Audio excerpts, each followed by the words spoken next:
Afternoon. My name is Philip Munoz. I'm the Tocqueville Associate Professor of Political Science here at Notre Dame and the Director of the Center for Citizenship and Constitutional Government. And it's my pleasure to welcome you to our event this afternoon. It's also my pleasure to welcome Dean Sarah Mastillo, the I.A. O'Shaughnessy Dean of the College of Arts and Letters, and she has a few words of welcome herself. Sarah?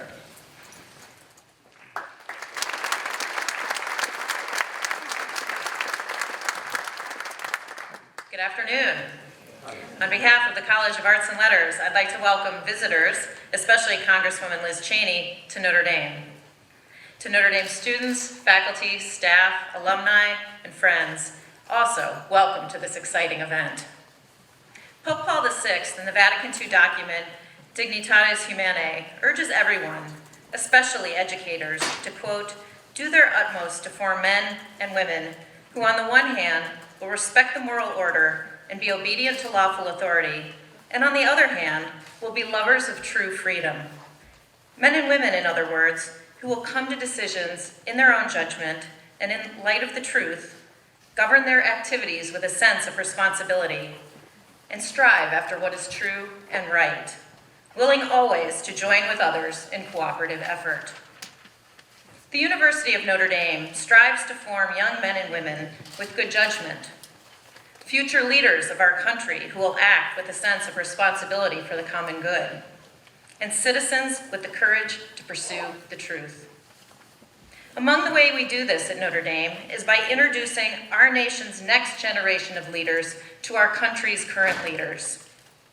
When Professor Munoz launched the Center for Citizenship and Constitutional Government, he had in mind events exactly like today's.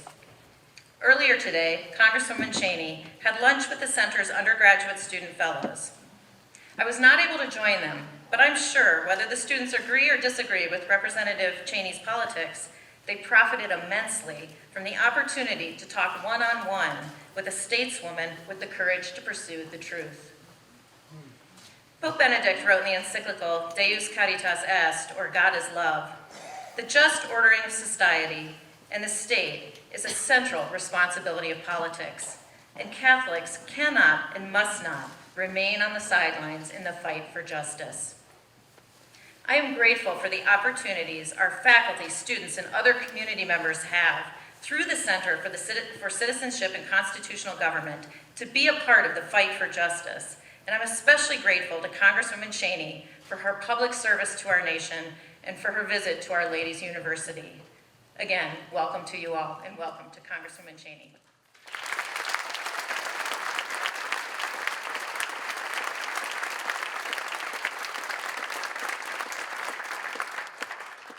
Thank you, Sarah. I know today is an especially busy day for you, so thank you for joining us. As Dean Mastillo mentioned, we launched the center a year ago.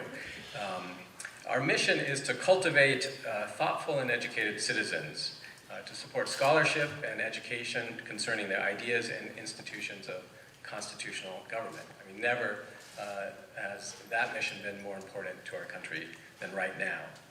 We explore fundamental principles, the principles and practices of a free society. Our aim is to equip our next generation of leaders to secure our God-given natural rights, to exercise the responsibilities and leadership in self-government, and of course to pursue the common good. We do this in a number of ways. The Center directs the Constitutional Studies minor, one of the largest minors in the College of Arts and Letters. We have a fellowship program, as Dean Mastillo just mentioned, for our undergraduate students. We have about 24 fellows. Among the things they do is meet with our visiting guests. We just had lunch with Congresswoman Cheney and a wonderful 90-minute seminar with her. And then we host events like today's. Our lecture series, I think, is one of the most interesting, certainly most controversial on campus. And if you would like to know more about what we're doing, I encourage all of you to visit our website, nd.constudies.edu. For those students interested in the minor or the fellowship program, please come talk to me after our event today. I should mention, since I have your attention, our next big event is Senator Tim Scott from South Carolina. Will be here on Friday, November 4th for a public event. So come back and join us then. That's, I guess, 3 weeks from today. So Friday, November 4th. few thank yous, if you don't mind. Today's lecture is sponsored by the Revering Center for the Study of American Democracy. I'm very thankful to its director, Matt Hall, and the board of the Revering Center for co-sponsoring today's event. They're great partners for us. And for anyone who's run anything, you know that events like this are a lot of work. I have a tremendous staff, and I just want to take a moment to recognize them. Jen and Soren and Mary Frances and Debbie. They do all the work, and I want you to know how deeply thankful I am to them.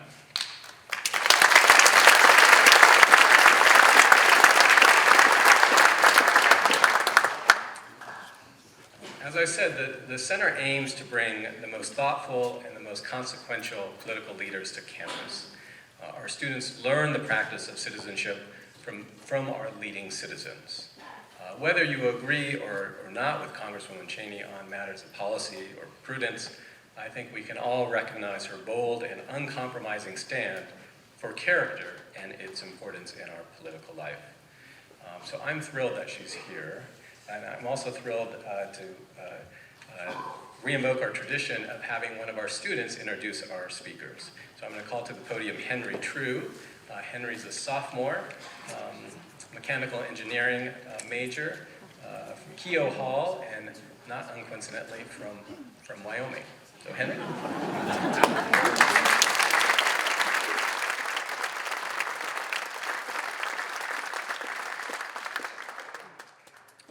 Good afternoon. It is my pleasure to introduce our speaker today, my Congresswoman Liz Cheney. Congresswoman Liz Cheney serves as Wyoming's lone member of Congress in the U.S. House of Representatives. She was first elected in 2016 on a platform of restoring American strength and power in the world and pursuing conservative solutions to create jobs, cut taxes and regulation, and expand America's energy, mining, and agricultural industries.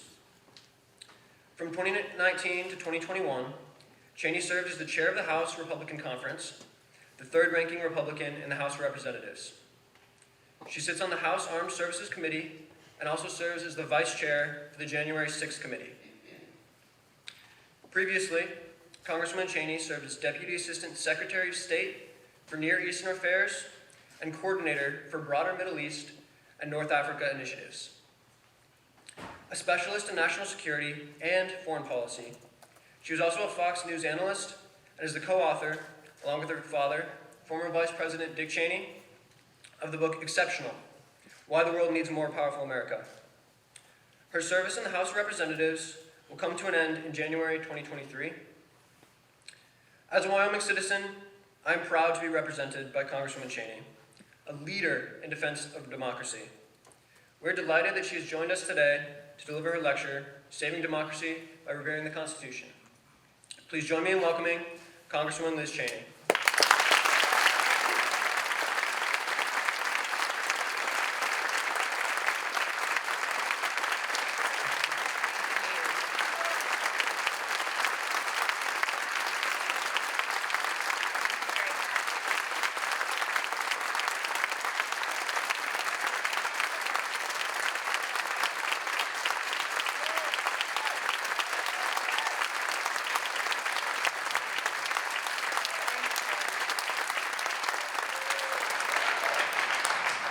Thank you very much, and thank you to Henry. What a great introduction. I appreciate that.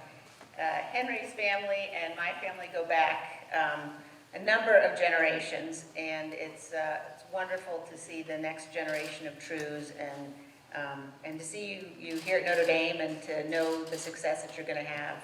So thank you very much. Appreciate that. And thank you to the Dean and also to Professor Munoz and to all of you. Thank you for having me here today. It's a special privilege to be able to be here at the Center for Citizenship and Constitutional Government, and a tremendous honor to have the chance to talk about both of those things, to talk about what it means to live in a republic, and to talk about the responsibilities that we all have.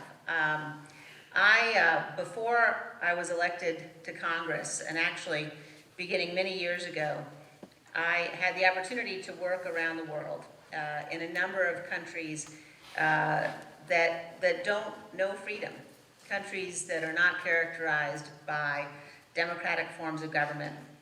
And the way that I think about the challenges facing our country today is informed, at least partly, by those experiences and by the individuals that I had the chance to meet and to work with, and by seeing and understanding the lengths to which people will go, the sacrifices that people will make for freedom and for the right to vote. I had the opportunity 30 years ago now almost to be an election observer in northern Kenya. And we were observing parliamentary elections. We were a bipartisan team, and we were sent to monitor elections at a schoolhouse. And as we arrived, people were lined up to vote. And it was our responsibility to monitor, to make sure that the voting was fair and secure.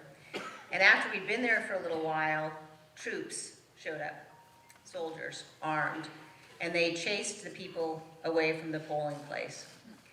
And we all sort of looked at each other, those of us on the observation team, and we said, you know what, we aren't going to have very much to report today because obviously people aren't going to be voting here.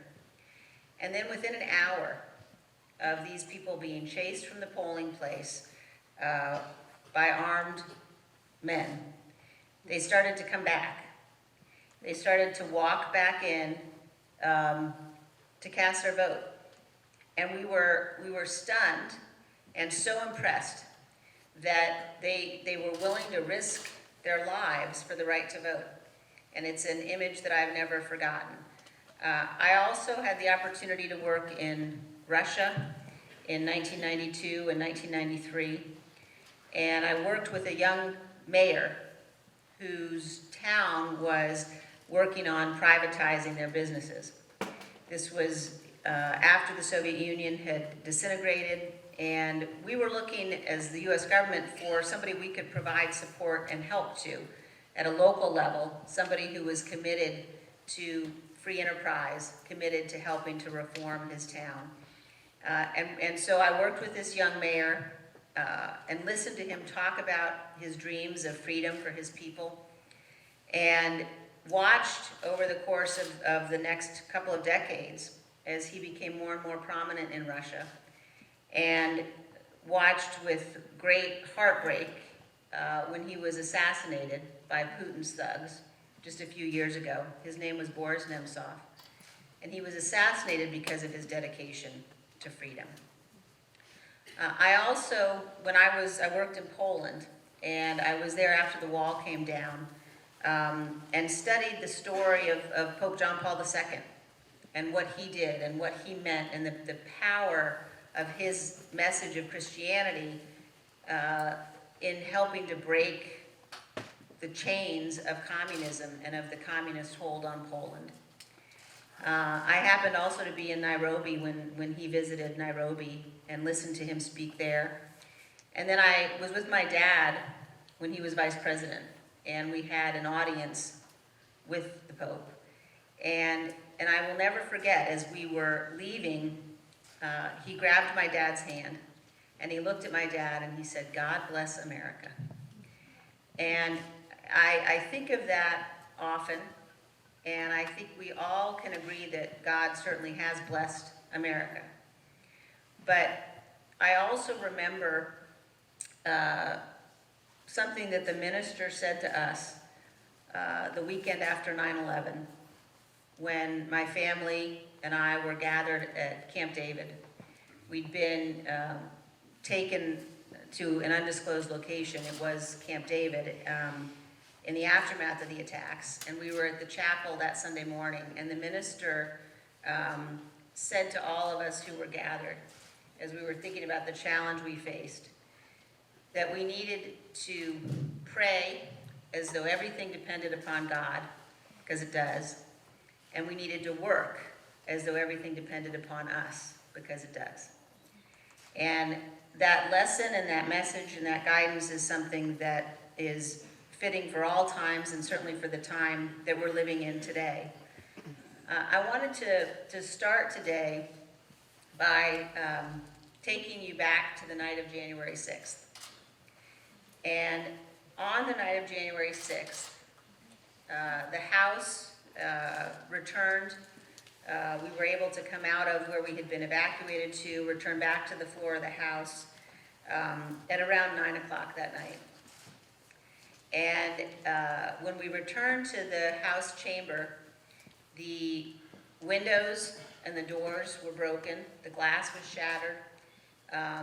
They had come in and cleaned the chamber up, but there were still furniture that had been used as a barricade when the mob was attacking.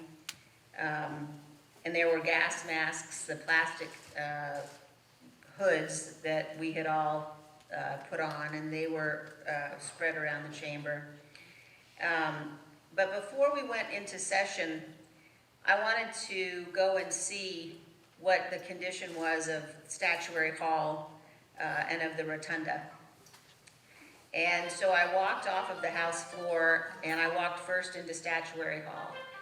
Now, Statuary Hall is the place where the House of Representatives met from 1807 until 1857. So it was the first place where the House met when the Capitol was built. And it's a very historic place, obviously. There are brass plaques on the floor of Statuary Hall that tell you where the desks are of presidents who served in the House when the House met there. So there's a brass plaque that shows you where Abraham Lincoln's desk was. One that shows you where John Quincy Adams sat. And of course, it's the hall where there are the statues of great Americans encircling the walls. As I walked in that evening, sitting against every statue and around all of the walls were men and women in SWAT gear, in tactical gear, who had just fought for hours for our democracy, for our capital, for the lives of those of us who were there. There were water bottles spread across the floor, water they were drinking, water they'd been using to wash away the tear gas, the other irritants. And I walked around and I tried to say, thank you. I tried to thank them. And of course my words felt inadequate. And I then walked out of Statuary Hall towards the rotunda. And as you leave Statuary Hall, if you look up over the door, that's where the oldest statue in the U.S. Capitol stands. And it's a statue of Cleo. She's the muse of history. And she was placed there. She rides in a winged chariot of time, and she has a book in her hand.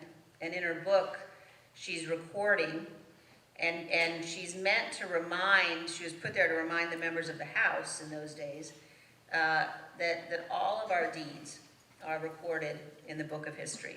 She's there to remind all of us that what we do is part of the fabric of the nation's history. I left this Statuary Hall and I walked into the rotunda. And I know all of you have seen the rotunda. Many of you, I'm sure, have been there. It's where every president, including President Lincoln and President Kennedy, have lain in state. It's where the statues of men like Washington and Jefferson and Lincoln and Grant and Eisenhower, Ford, Reagan, they encircle the halls. And again, against every wall were brave men and women who had been fighting the battle for our capital that day. In the rotunda, there's also a series of paintings that encircle the walls. They're paintings that were done by George Trumbull. And one of those paintings in particular, they all depict early American history. But one of them depicts the moment in 1793 when George Washington resigned his commission, when he handed control of the Continental Army back to Congress.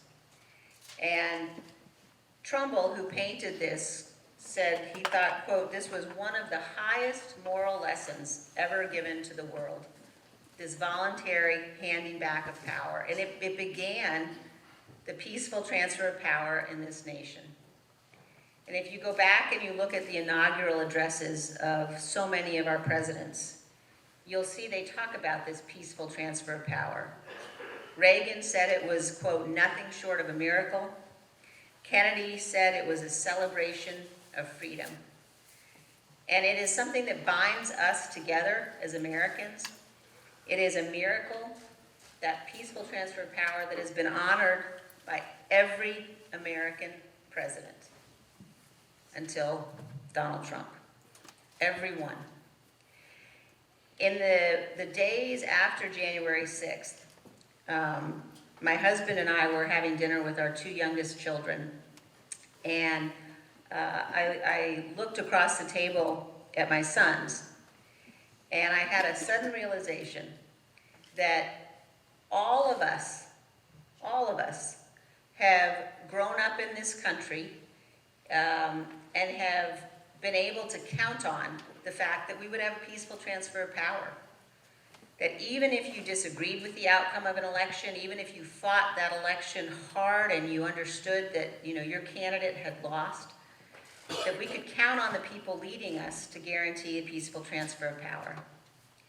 And I looked at my sons and I thought to myself, are they going to be the generation that no longer can count on that?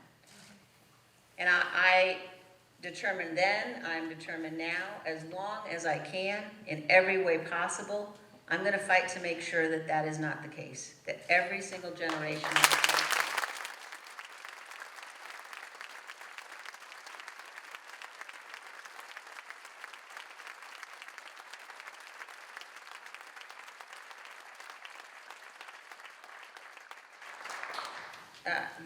That all of us know we can guarantee the peaceful transfer of power and count on the peaceful transfer of power. And I do think that this is a question that all of us, not just those of us who are in elected office, but all of us have to ask ourselves. In this time of testing for this country, in this time of challenge, are we going to do our duty? What will future generations say about us when they look at this moment and they say, when the chips were down, did they do their duty?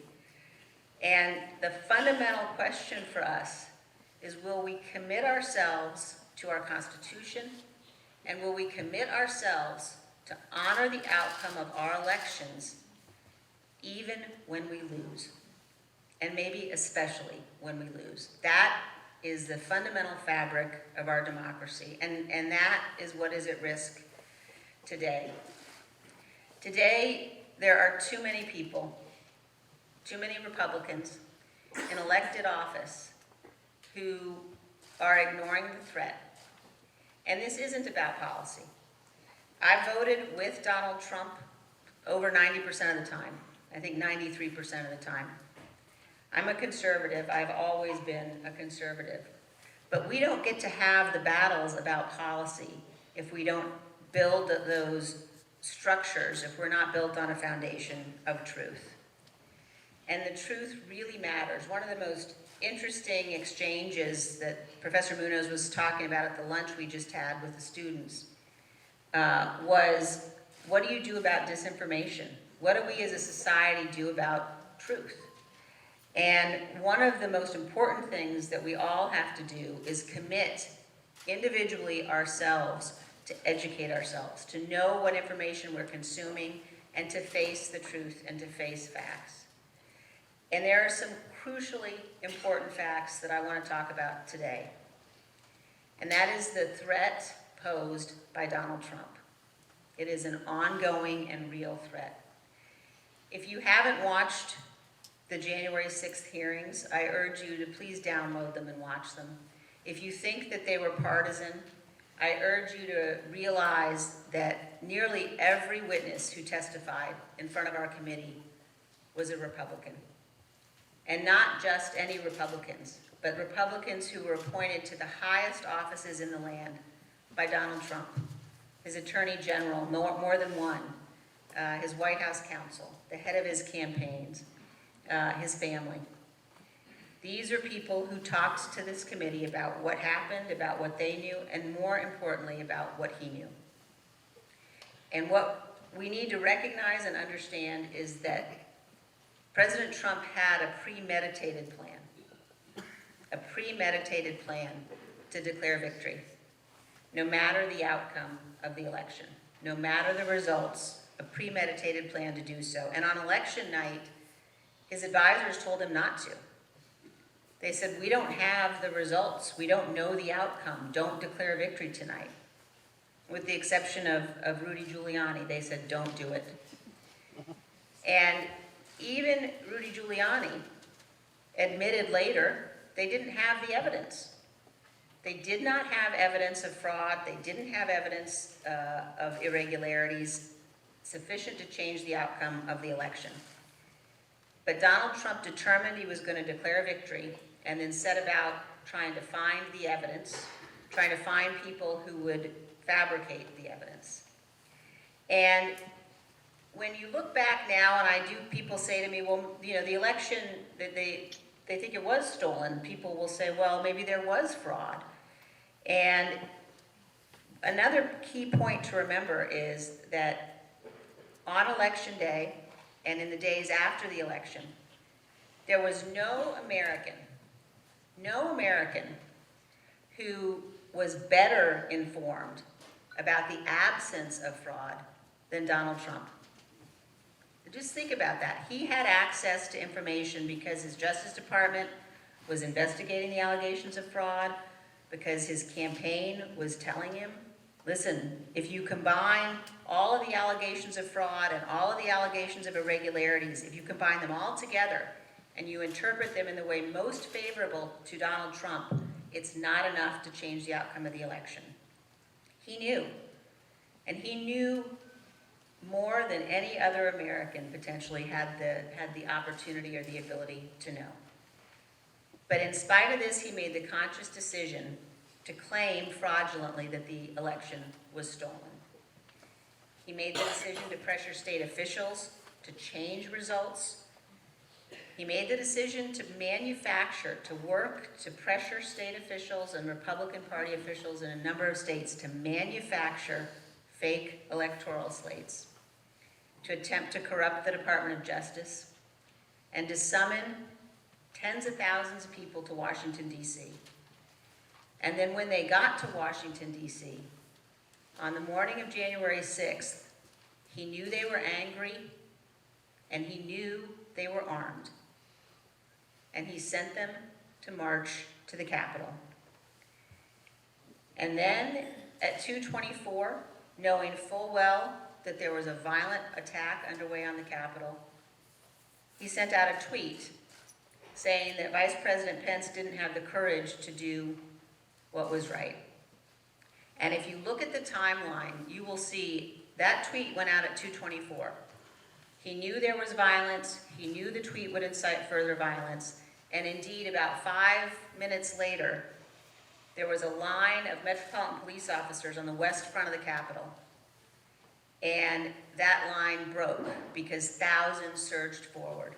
It's the first time in history a Metropolitan Police Department line like that has broken. Now, thanks to the bravery of Metropolitan Police officers and Capitol Police officers, they held the door. And I want you also to think about, when I say the door, to understand what door I'm talking about.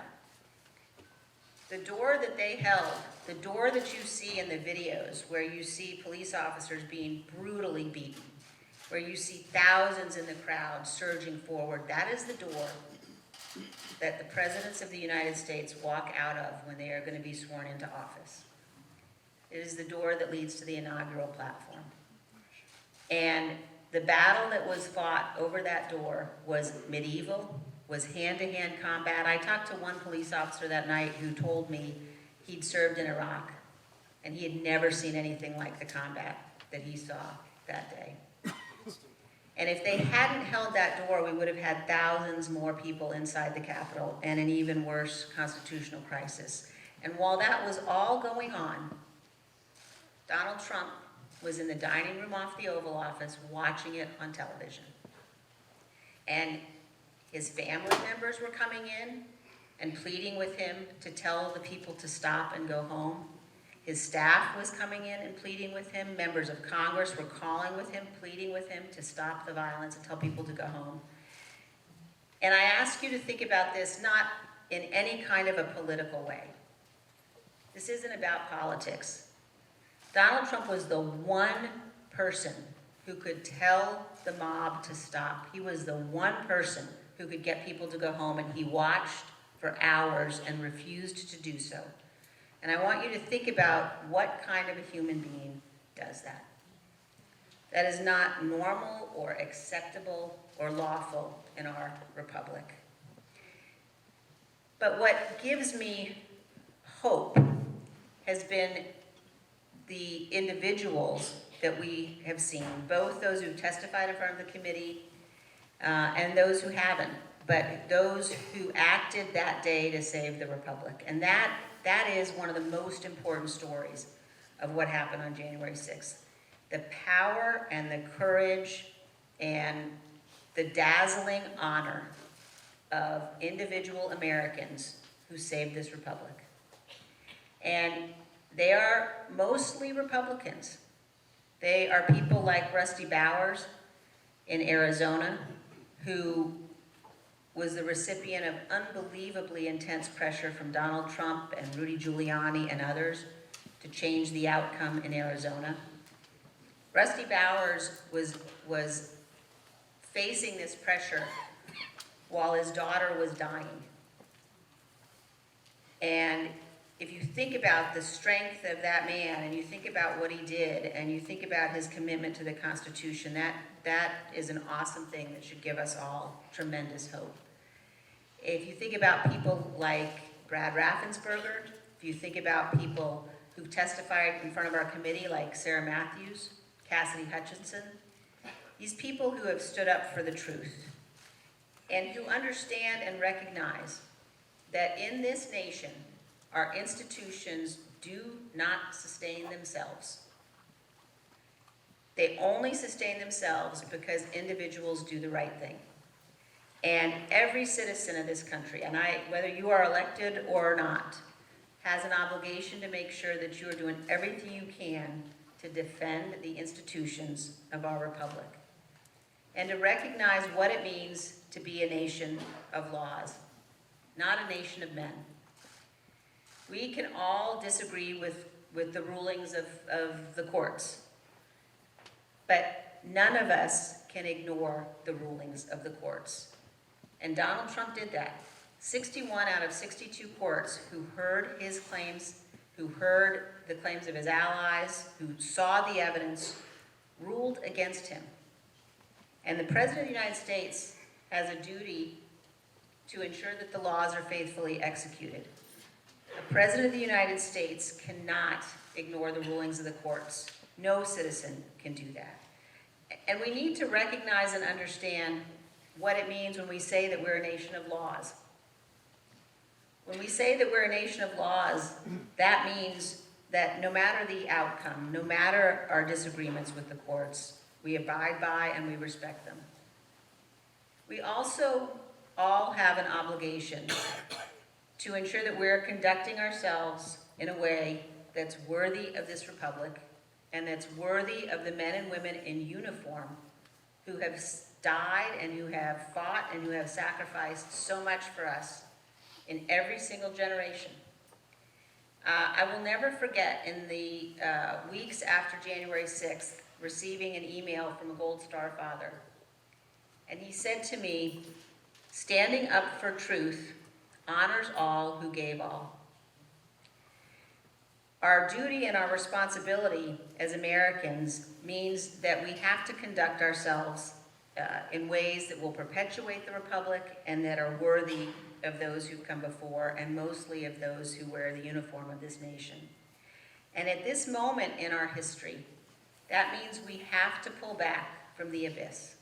We have to pull back from the toxicity, from the vitriol, from the political battles that are being waged, separate from substance, separate from policy, that threaten to tear this nation apart and that have introduced violence, again, into our political life. As Americans, we must be able, across party lines, to stand up and say violence has no part in the political disagreements of this nation.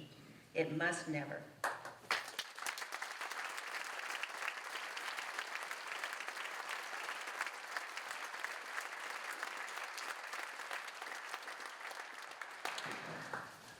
As the Select Committee has been working, we have also seen federal judges across the country, federal judges in Washington in particular, addressing January 6th cases.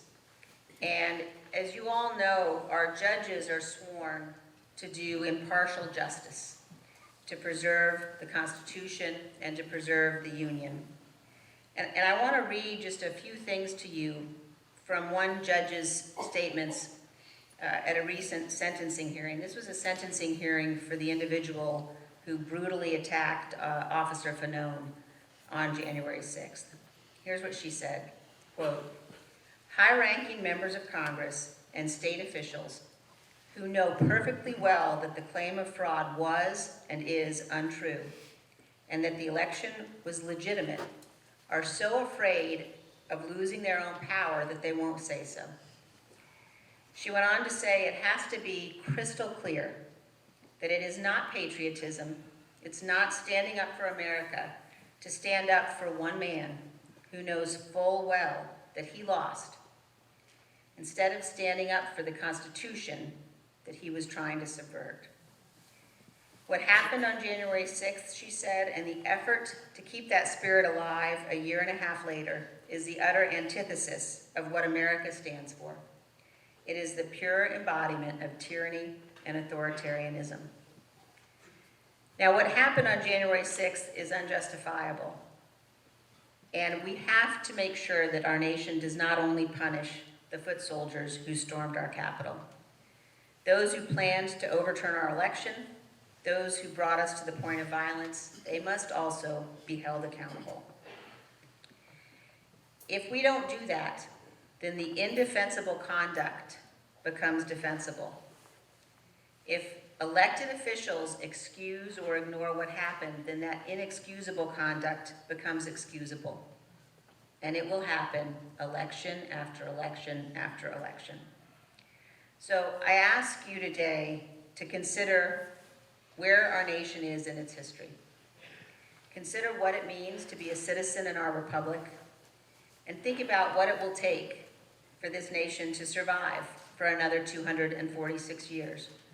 Think about the fact that none of us in a republic can be a bystander. Most, especially elected officials, cannot be bystanders.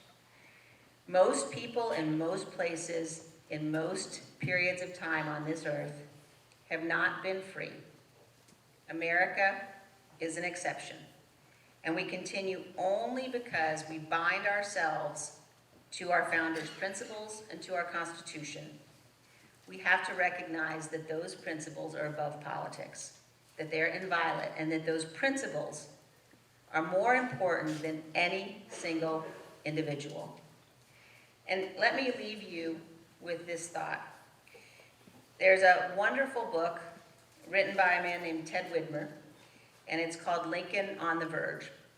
And I actually don't know Ted Widmer, but I'm giving his book a plug here. In his book, he talks about the power of Lincoln. His book is about Lincoln's train trip from Springfield to Washington, D.C. to be sworn in 1861. And he says Lincoln actually believed the promises of our founding documents. And Widmer describes it this way. He says, quote, "That made him dangerous. It made him dangerous to cynical politicians who just recycled old platitudes without pausing to digest them." So let's leave here today resolved that we all will actually believe the promises of our founding documents, that we'll conduct ourselves so as to uphold them and perpetuate the republic, that will fulfill our citizens' duty to defend them, and that we will all remember that there's no power on this earth that is stronger than free citizens determined to stand together to defend the miracle and the blessing of our freedom. Thank you very much.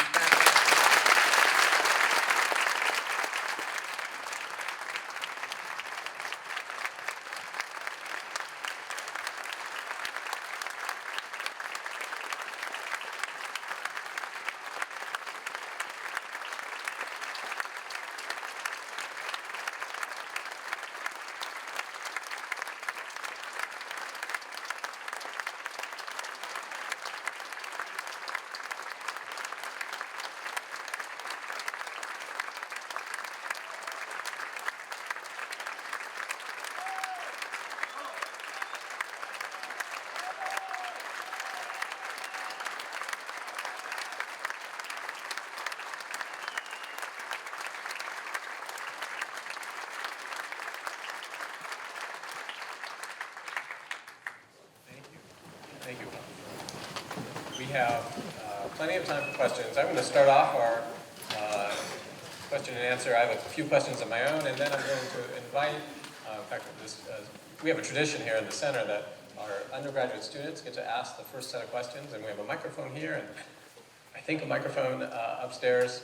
So if students who have questions, I'll invite you to line up, and I'll ask a few questions to start us off. And let me recognize Dean Cole.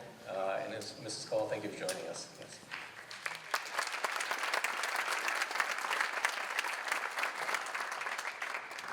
Congresswoman, in your, and I should mention, I have not talked with the Congresswoman about these questions. She has not seen them.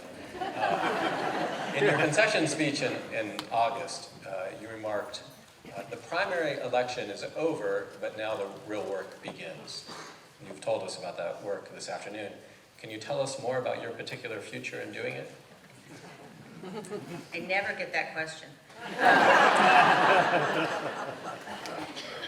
You know, what I meant was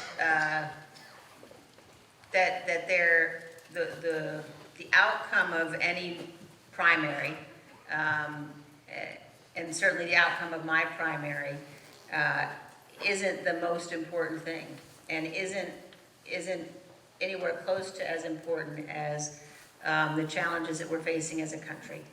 I think that the challenges that we're facing, what it's going to take to right our politics, you know, one of my Democratic colleagues said to me recently that he really looks forward to getting back to disagreeing with me. And I like that sentiment a lot, because it will mean that our politics have righted themselves and that we're debating policy again. And so I think that the issues and the challenges that we're facing from the perspective of the assault on the Constitution matter much more than the outcome of any race. I think one of the ills, one of the dangers that we've seen since January 6th is too few elected officials have been willing to put the Constitution and fidelity to the Constitution ahead of re-election. But I think we have a huge task ahead. I'm very focused right now, obviously, on my final months as Wyoming's representative and on the work on the Select Committee, and we'll then make decisions about what's next. But I'm not focused on that from a campaign perspective. I know that's how people think about it. I really am focused on it from the perspective of what do we need to do and what can I do to help make sure that we get back to a place where we've clearly defeated the threat and where we're embracing and perpetuating the Constitution. Is there one piece of evidence or one moment of testimony during the January 6th committee hearings that you think is most important? I think it's very difficult to pick one. You know, the evidence that the committee has received, the material that's been produced, the testimonial evidence is voluminous, and And we have worked very hard to make sure that we are focusing and highlighting key pieces of that evidence in our hearings. I think what's important for people to recognize is it was a multi-part plan that was overseen, directed, in which Donald Trump had personal and substantial involvement in every element of it, from the premeditation to the determination to, attempt to claim victory even though he knew he had not won, to pressure state officials, to pressure the Department of Justice, to pressure the Vice President, to get people to submit fake electors, and then of course, as I mentioned, to send the mob to the Capitol. And I ask people to think about this comparison. Sometimes when we talk about what happened on the 6th, we become numb because we've heard about it, we've watched it, we've seen it. I think we must fight against that. It cannot be normal. And so, people should think about, what if Dwight Eisenhower had summoned a mob to Washington, knowing that they were armed, sent them to march on the Supreme Court during the arguments in Brown v. Board of Education. And then when the attack was underway, refused to stop it. It's unimaginable. We cannot imagine, because Dwight Eisenhower was an honorable man. He never would have done that. He understood his duty. And so I think it's really important for people to focus on both Donald Trump's actions, but also his inaction that day. Do you think Donald Trump broke the law on or around January 6th? If so, what laws? And if so, should he be criminally prosecuted? Well, the committee has the responsibility to make decisions about criminal referrals, and I, of course, have my own views about that. I don't want to get ahead of the committee's discussions on it. I would point people to Judge Carter's opinion, in which he said that it's more likely than not that Donald Trump and John Eastman violated at least 2 federal criminal statutes. So I don't want to get ahead of the committee, but I think you will see the committee's work in this regard done in a unanimous way, and I think there's no question about the answer.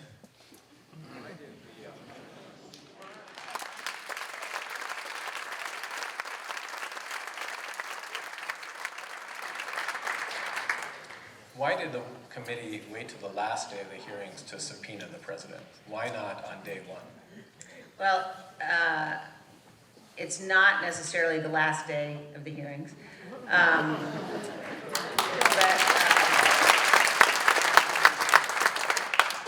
I think we have felt it's very important that the investigation be conducted in a way that is rigorous and disciplined and responsible. And that has meant collecting evidence from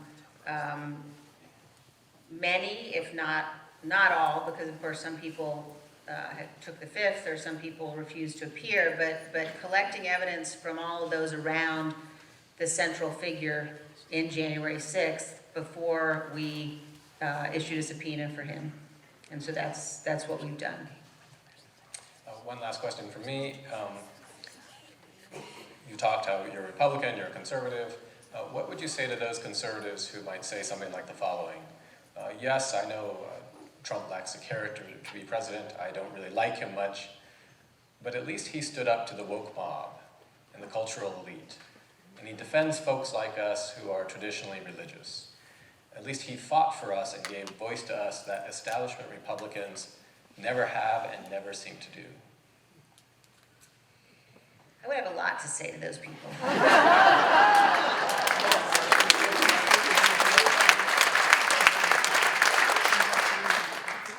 I would say, first of all, there's nothing Christian or faithful in any religion about someone who sits by and allows violence that he sparked to occur and refuses to take action to stop it, to save people's lives. And secondly, I would say that wokeism is a real problem. Cancel culture is a real problem. We have to respect and honor the First Amendment, especially on our college campuses. But the response to wokeism cannot be that conservatives torch the Constitution. And we have to be able to maintain our fidelity to the Constitution, because the Constitution's our shield. And if we abandon it because following it doesn't lead to the outcome that we prefer, then we will not have it as a shield when we are faced with threats to our First Amendment rights or our Second Amendment rights or any of the rights that are protected by the Constitution. And we also have to be, we have to conduct ourselves in politics in a way that is faithful to and encourages people to put their trust in us.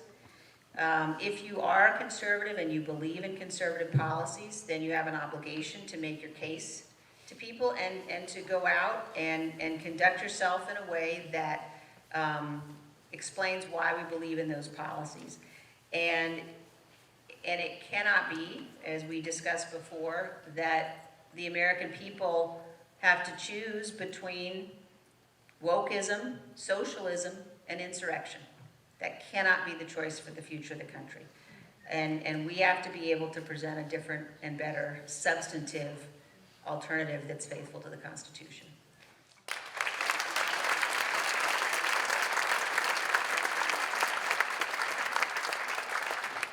Okay, I see students up here.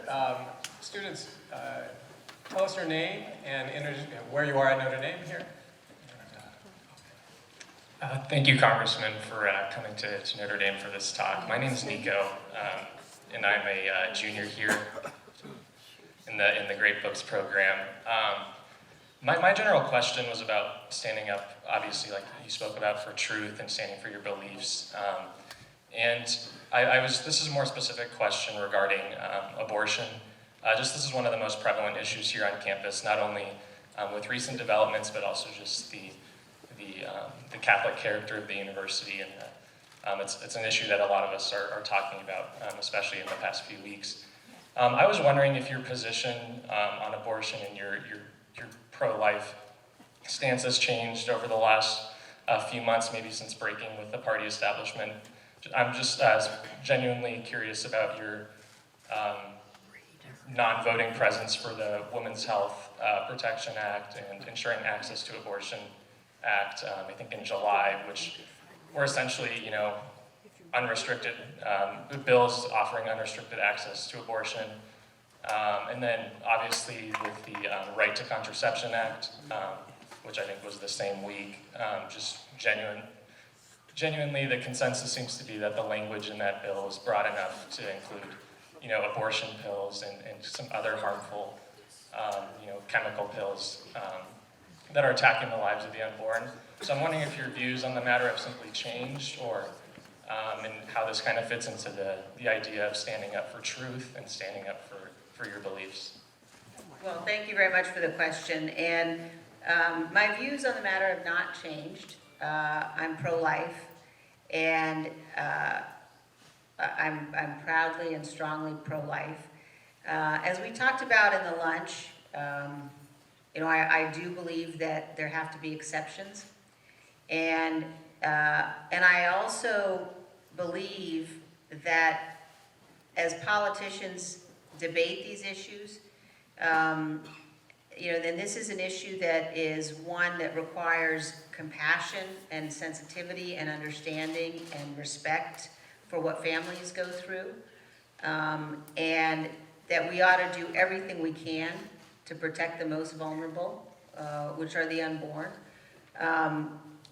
But I think that too often as this issue is debated, the vitriol and the talking points and the attacks that go on don't reflect the reality of people's lives. And when you're facing a situation, as we've seen in the news recently, where You know, a 10-year-old who had been raped was not able to obtain an abortion.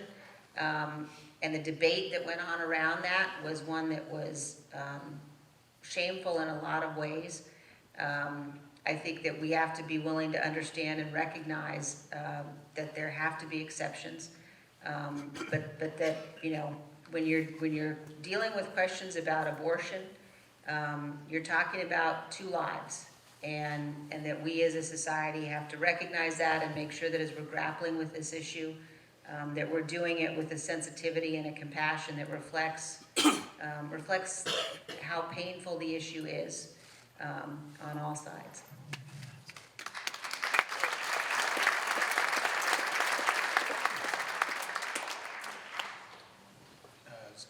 Please. Thank you for speaking with us. Tell us your name. A little closer. No, tell us your name. Oh, I'm Zane. I'm a freshman here. Before I came here, I was an intern for the 3rd Congressional District of Colorado, and one of my jobs was to go to the state convention where they were to select people who would be on the Republican nomination ballot for Senate, Governor, and then the 3rd Congressional District. And one of the things that I noticed, and it was really disappointing to me, is that in Colorado we had, you know, maybe 5 really good candidates for Senate. And they all did not have a chance to compete on the ballot because one guy was able to get up there. He presented a video of him shooting a Dominion voting machine with a .50 caliber, and it exploded. He got up there and talked about, you know, he was the first to go to Arizona and, you know, protest and cause riot, cause a lot of issues down in Arizona, you know, saying that the election was stolen. And he canceled out a lot of these very highly qualified people from being able to get onto the ballot. They all, it was kind of a circular firing squad. He got 30%, all the others canceled each other out. So he was the one to move forward. But he lost the nomination to John O'Day, who's now running in Colorado.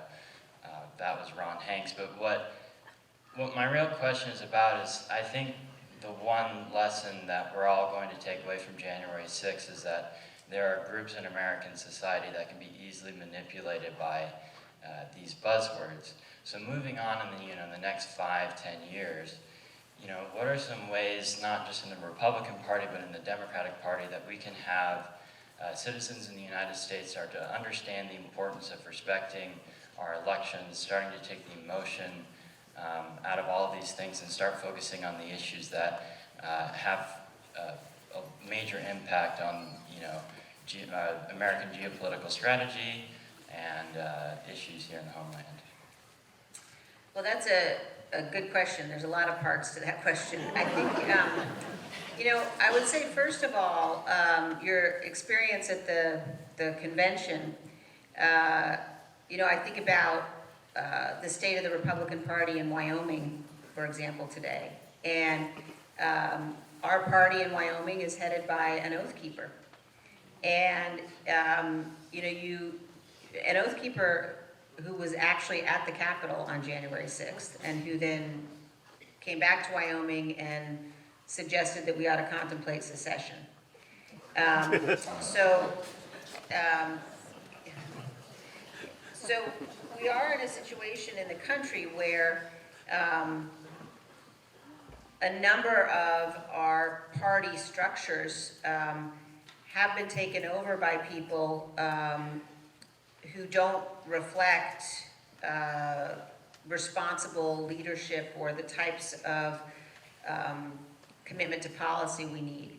And I think we have to take a lesson from their book, and we need to get engaged and active at every single level. That means run for, precinct committeemen and women slots. That means run for school board. That means recognize and understand that in our country we end up with people that are not going to do the right thing because at lower levels in the political structure, the nominating process may have been taken over.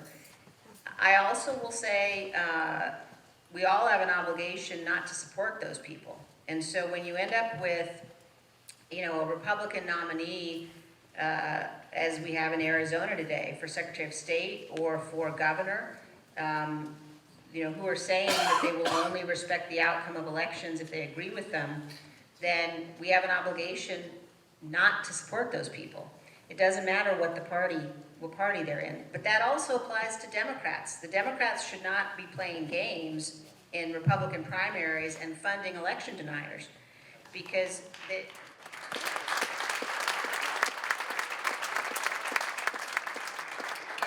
people think that they can't win general elections, you're playing with fire. So I think that the way to solve this is to run for office,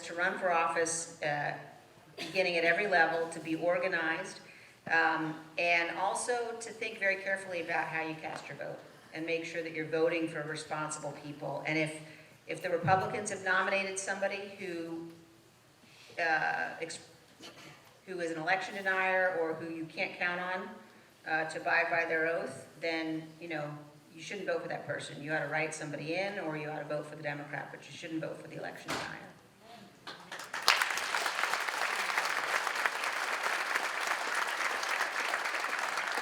Congresswoman Cheney, first of all, thank you for the bravery to stand up here. So my name is Joey Yeager. I'm a senior studying philosophy and education from Charlotte, North Carolina. And as I was sitting there, I thought, I really like this lady. I think she gets it.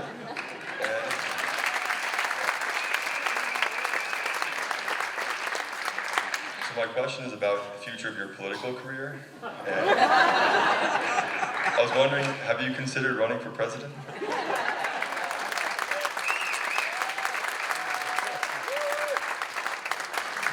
I would like to sign you up for my Notre Dame chapter. So,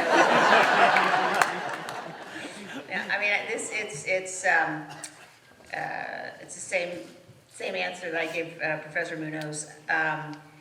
I think 2024 is going to be really important.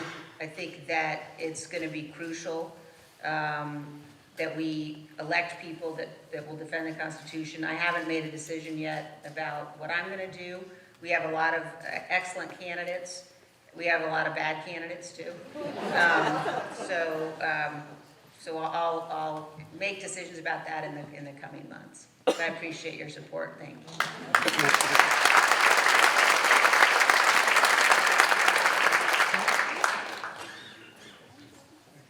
Hi, Congressman Cheney. I'm Shri, and I'm a freshman here. Thank you so much for being here today. And my question is about a social issue. You initially ran your first campaign on preserving traditional marriage and specifically protections for religious institutions such as Catholic churches that object to same-sex marriage.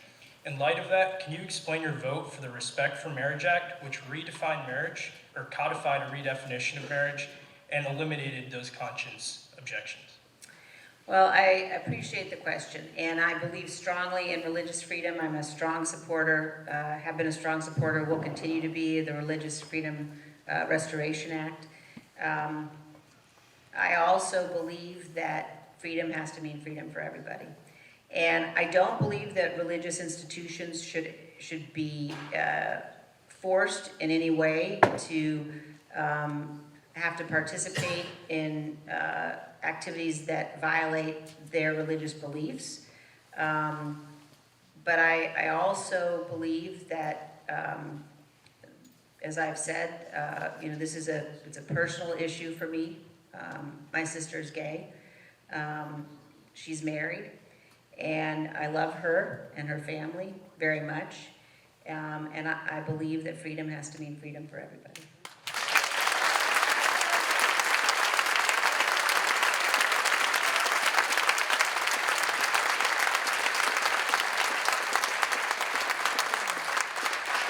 Hi, thank you so much for being here. I was sitting in my seat and I was so excited that you were here this weekend at Notre Dame. And I am a senior. My name is Britton Brindle. I'm a poli-sci major, and my father's a veteran. He did multiple tours in Iraq. He was in Jordan within 48 hours of 9/11, which we didn't even know about because he couldn't tell us. And he's retired now. But I was just wondering what Congress is doing for veterans, because a lot of veterans do not feel like Congress is doing enough for them at all. So what are you doing for veterans long-term and right now? Well, thank you. Thank you for that. Thank you for your father's service and your family's service to the country. And support for our veterans is something that I'm very pleased is a bipartisan issue. And I think that support for our veterans takes a whole range of different policies. And it's interesting if you look at the generational issues. In my experience as a member of the Armed Services Committee and of course representing Wyoming, there are tremendous veteran services organizations. They tend to reach much more veterans of previous generations. Veterans of the Vietnam War, for example, tend to be more engaged with veteran services organizations. We need to do more, I think, to help to spread their reach and their focus. One of the issues that we've come to recognize is a tragedy and unacceptable is the rates of veteran suicide. And dealing with and addressing veterans' mental health is crucial. As I would visit our VA hospitals across Wyoming, one of the things that you hear often is veterans know that they need to seek mental health support, but they don't want to go to the VA to do it because they're afraid that it will reflect negatively on their record.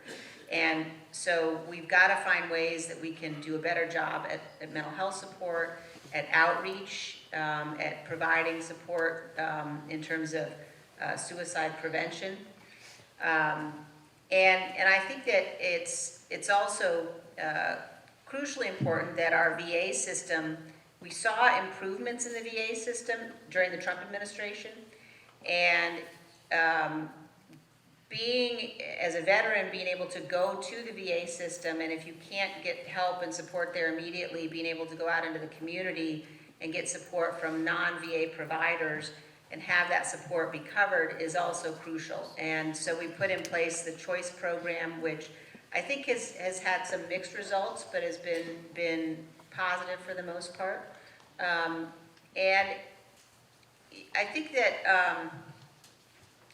I always feel as though as a member of Congress, one of the things that we have to be able to do, or that we have to do, is remember, every time that we walk onto the floor of the House, every time that we engage in a political debate on the floor of the House, the only reason we can do that is because of our veterans.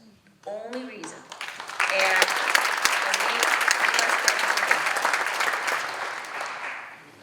We have about 15 minutes left and many students lined up, so we're going to go as questions and responses as fast as we can here.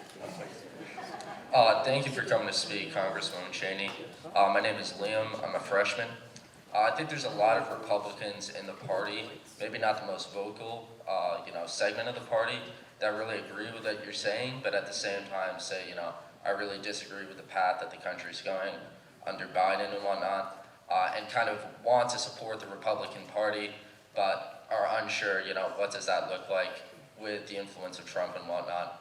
So my question is how you think the Republican Party can fight the influence of Trump in the party and make sure that he doesn't get nominated in 2024.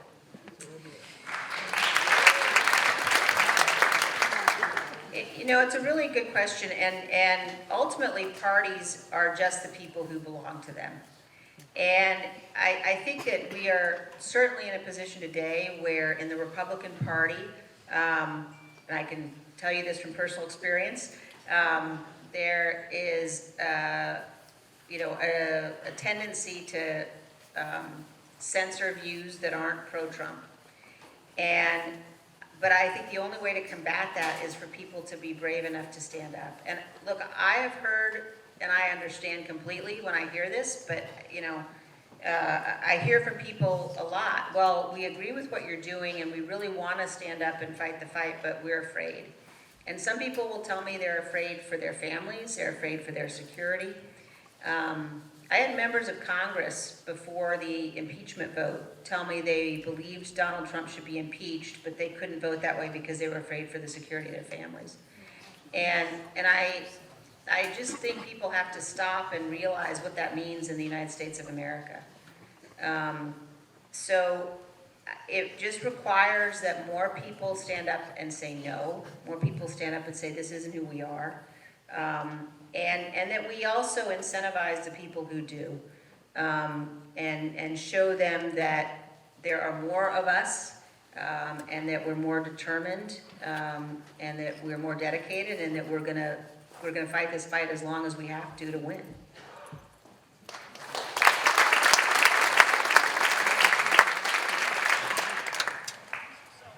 My name is Michael. I'm a senior from Holy Cross College. I noticed to me, there's like a historical parallel between this and the Roman Republic, where people are fearing that we might end up like the Roman Republic because, fear like poverty and whatnot are attracting people to dangerous men. And if we allow the poverty and other stuff to continue, then it won't, because people will feel desperate enough to be behind a man who will guarantee everything, even though they might threaten the freedoms of it all, because they want security, food, and peace at the cost of freedom. How do we counter like the poverty and try to persuade people that we would not make them not turn to a dictator who want to be dictators or men who want to seize power? Yeah, that's a really important point, and I think that that it requires a willingness to understand and recognize the choice that people are suggesting be made. I think there were and are many good people who have believed Donald Trump's lies and continue to believe them. And I think that we have a responsibility to do everything we can to make sure people understand what a betrayal he's engaged in. And also, though, to put forward the policies that actually are going to address those concerns and those challenges, and make sure that people know that he's not an acceptable choice, that giving up fundamentally the commitment to a peaceful transfer of power is not a trade-off that any of us can make if we want the republic to survive. So it is. I don't want to minimize the difficulty and the challenge or the threat, but I think that it really does require conveying to people what happens if you make that choice. And you only, that's a choice you make once, and then you can never go back. You never have another fair election free of violence again.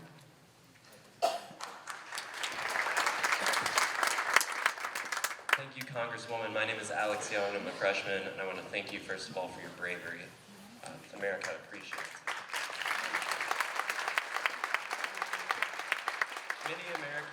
Many Americans across the country have friends and family that are now denying elections, they're denying facts, they're denying objective news stories. You've dealt with this with your colleagues. How do we go about navigating these conversations at the kitchen table?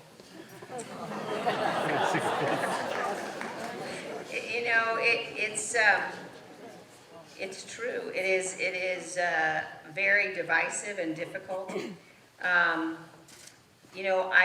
hope that one of the things that the committee has been able to do is by showing that these the claims of fraud were rejected again and again by Republicans. I think that's so important, and by making sure that people understand and recognize, that this is a lie. In some ways, I think it probably is more difficult if you're dealing with family members. There are other emotions that are involved there, but I have certainly seen friendships torn apart, seen families torn apart, and I think there's no easy answer to it except a commitment to the truth, a commitment to respectful dialogue, but also understanding that we all have to have these arguments based on facts and evidence, and we've had witnesses in front of the committee say things to us like, well, I just feel like it was stolen. I just feel like it. And I think one really important point to make to people is you don't get to overturn elections because you feel like they were stolen. And so, put yourself in the position of, if it had been somebody in the other party who was saying, well, I don't have the evidence, I can't produce any evidence in court, every time I've made an allegation, it's been refuted, but I'm just telling you, you should believe it was stolen. We would never stand for that if it was somebody in the other party. And I think doing a better job at educating people about the rule of law and about why we have to abide by the rulings of the courts is a key part of it.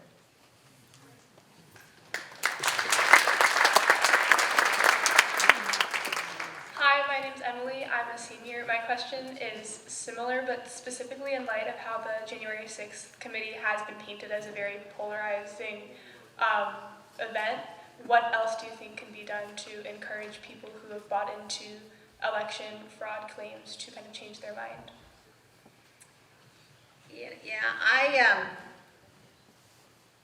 When I think about the January 6th committee and the attacks on our committee, I think it's important for people to understand how we got to the committee. We all would have preferred a bipartisan outside commission, and that was what we voted for. 35 of us Republicans in the House. Kevin McCarthy withdrew his support for that commission. And then when the idea of this bipartisan commission went over to the Senate, Mitch McConnell fought against it. And, what I would say to all of my Republican colleagues is it's never too late to decide you're going to act in a way that's moral. Never too late.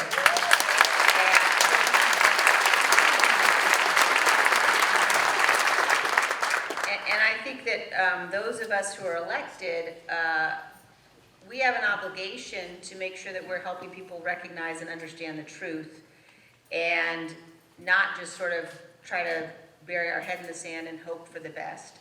But if people tell you that the January 6th committee, has somehow been partisan, remind them the vast majority of our witnesses have been Republicans.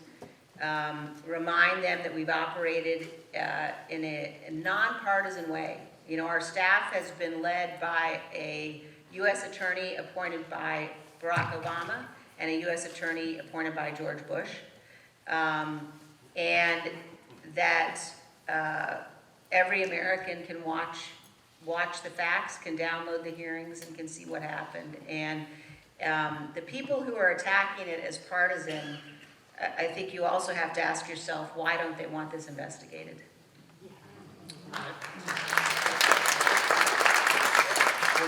We're gonna take one more question from down here, and then one more question from up above, and then I have a final question. I'm sorry about that, but just... Thank you, Congresswoman. I'm Will Connolly. I'm a sophomore from Pennsylvania, a business analytics major. I just wanted to thank you both for being here and for your work in 2020, 2021. I was a poll worker in Pennsylvania in 2020, and as my state's election results were very much in doubt, I wanted to thank you and a bunch of the other Republicans who were in our corner. That was very nice of you all. But I just wanted to ask, as someone who's not necessarily conservative or Republican or inclined to vote for Republicans, how can we help the party get back on track?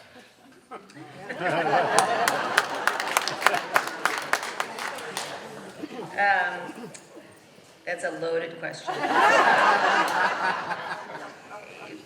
My serious answer is vote for serious people.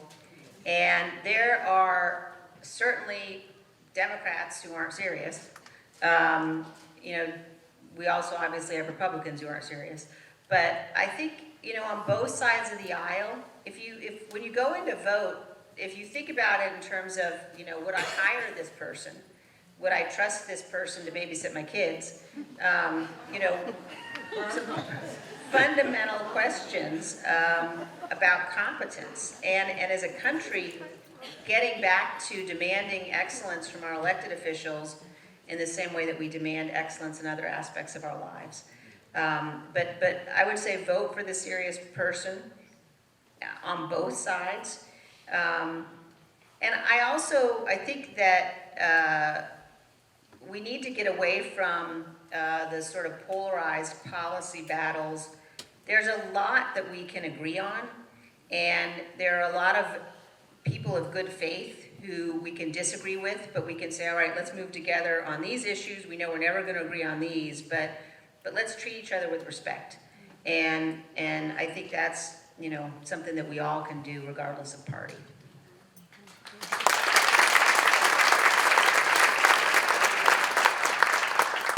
Hi, Ms. Cheney. I'm Zachary Levy, majoring in journalism and political science. I just wanted to say, when you look at national polling, you see that issues like the border, even COVID-19, the economy, inflation, a lot of those things take precedent over January 6th. So my question is, do you think it's in the best interest of the GOP politically to put as much effort towards January 6th as you have, and if so, why?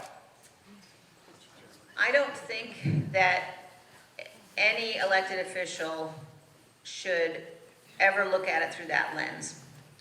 And it's an important question, and it's certainly one that I hear, but we cannot make decisions about January 6th based upon what the political result or impact is going to be. That's what we have, that's why we didn't have a bipartisan commission. That's what we've watched happen in the Senate primarily.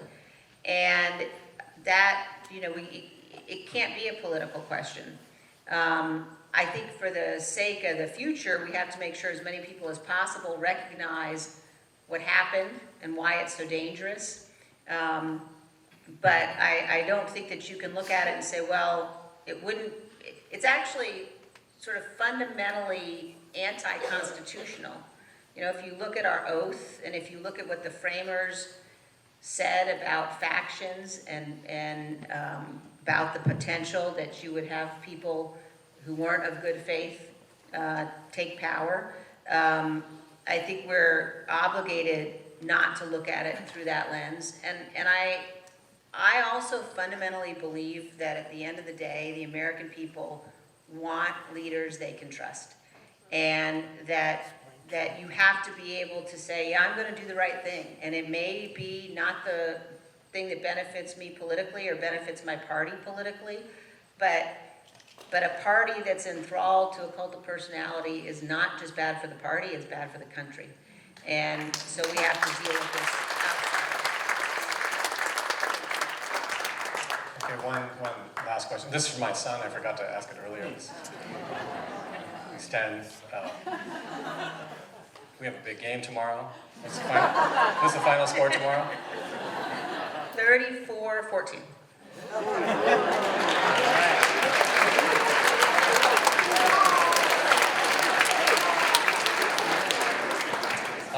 On behalf of the University of Notre Dame and the Center for Citizenship and Constitutional Government, thank you for visiting us, thank you for your time, and thank you for your service.